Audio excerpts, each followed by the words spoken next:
So you want to make custom textures or customize your current textures. Not a problem. Let me show you first what I mean by that so you can see what we'll be doing in this video.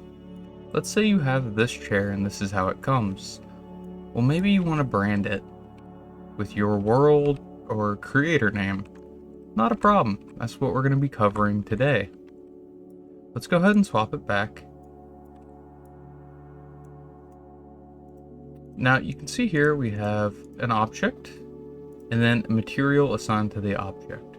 Now for whatever reason this material isn't editable, so if that's your case, just take Ctrl D to make a copy. Now we have one that is. Next you're going to want to locate the texture map. If we look at our original, we can see the texture is right here. So what you're going to want to do most likely is go ahead and make a copy of that using Ctrl D again, and then we're going to have the one that we're going to actually edit.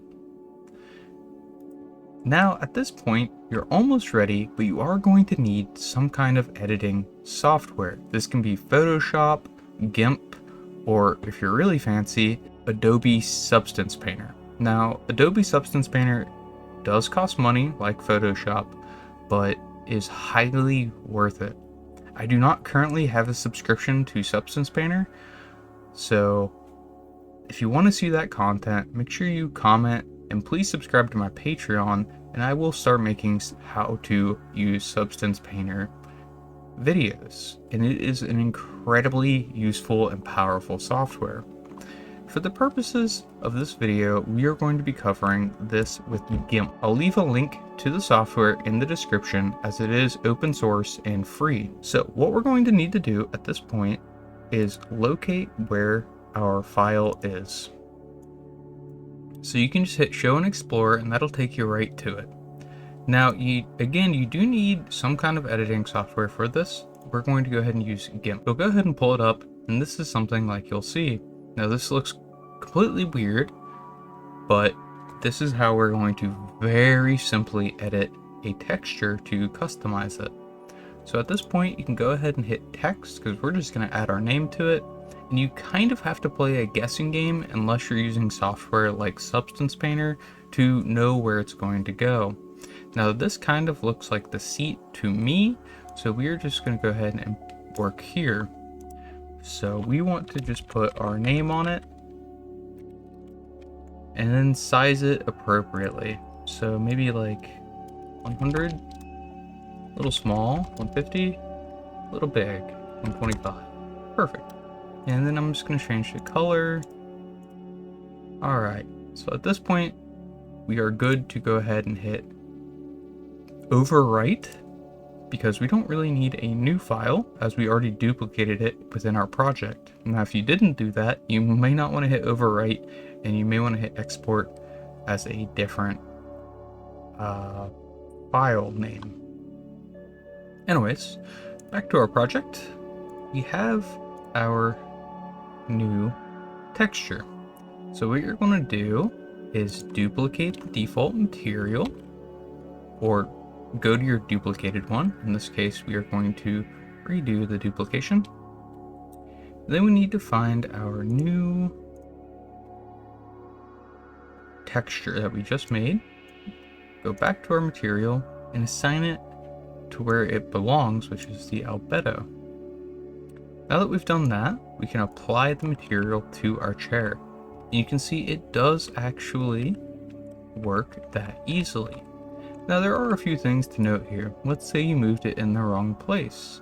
Well, it's pretty easy to change. If we just go back to GIMP, we can click off, hit M as the hotkey to go back to move, and simply move the layer to, let's say, here. So it's more towards the, if this is the back of the seat, this would be the front of the seat, and we can just hit overwrite again, let it do its thing.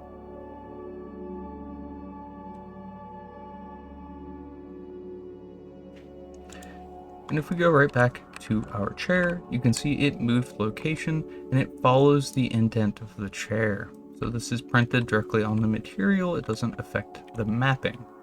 Now we can really do more in Substance Painter, but this is a very simple and free way, highlight the free part to edit textures and customize them. Now, let's say you're making avatars or working on avatars instead of world assets. The process is the exact same. You'll see like a clothing texture, and you'll have to find where the back or the front of it is, and then you can just put whatever you want on top, on a new layer, so to speak. So these are layers. This is a different layer, and you can just put it wherever you would like. Now these are probably the arms, or the side and the arms, you know what I mean? You kind of have to figure out and play with it to see how it's mapped. It's called UV mapping. And we would see a lot more of that and not have to deal with this entire process in Substance Painter. It would be a 3D render. So this is a little harder to do, but it is free, and actually once you get used to it, it's not that bad. It's just a little play around with it and see what is what on the texture. Anyways, hopefully you were able to follow this guide, and if you were, hopefully I have earned your like, comment, or subscription today. I do appreciate that, as it helps me push this video to more people and gain a wider audience. And that's it. Hopefully this gave you a solid start. Whether you're building your first VRChat world or just looking to add more polish to the one you've already got, these little systems can go a long way toward making your world feel interactive and alive. If you want to try this asset out before dropping it into your own project, I've got a public demo world set up. You can jump in, push buttons, test things out, and see exactly how it works in action. I always try to keep the demo world updated with the latest version, so it's a great place to explore and get ideas. And if this video helped you, or if you're using any of my tools in your world, consider supporting me on Patreon. It helps me carve out more time to make these assets, keep them updated, and put together more tutorials like this one. Even a small pledge goes a long way and means a lot. There's a link to both the demo world and the Patreon in the description below, so feel free to check them out. Thanks again for watching, and as always, see you in the next one.